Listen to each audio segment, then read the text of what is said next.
खूब ठोक ठोक करके परीक्षित राजा को समझाया है कि हे राजन, गलती से भी श्री कृष्ण को सर्वसामान्य कोई लड़का लड़की पुरुष न समझ लेना।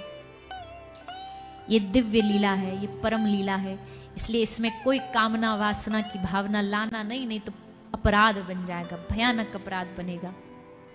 आज्ञा दी सुखदेव जी ने। परीक्षित राजा ने इस रस को पाया और फिर भगवान श्री सुखदेव जी ने कथा सुनाई कि मथुरा की ओर प्रस्थान करते, भगवान मथुरा जाते हैं। श्री ठाकुर जी मथुरा इसलिए गए क्योंकि अब कुछ कर्तव्य बाकी थे, कुछ शेष जिम्मेदारी बाकी थी, उनको पूरा करना था।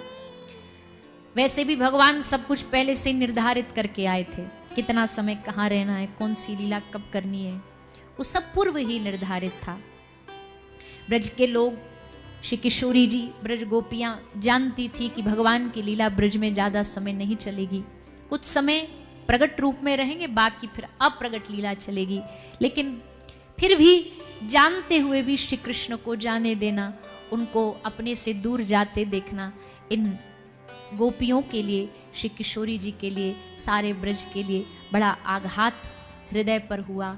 पर भैया, संसार की कुछ ऐसी भगवत इच्छाएं होती हैं जिनको आप टाल नहीं सकते, और यहाँ तो साक्षात भगवान ही प्रकट हुए हैं अपनी इच्छा लेकर के, तो सब उस इच्छा को अपने हृदय में धारण करके विरह अवस्था के साथ भगवान को विदा करते हैं।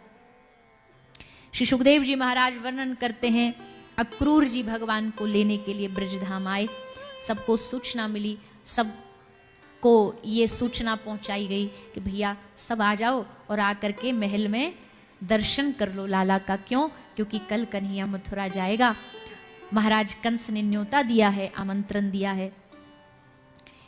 इस भाव को सुनकर के समस्त ब्रज के लोगों के हृदय भगवान के वियोग का नाम सुनकर के बेचैन हो गया।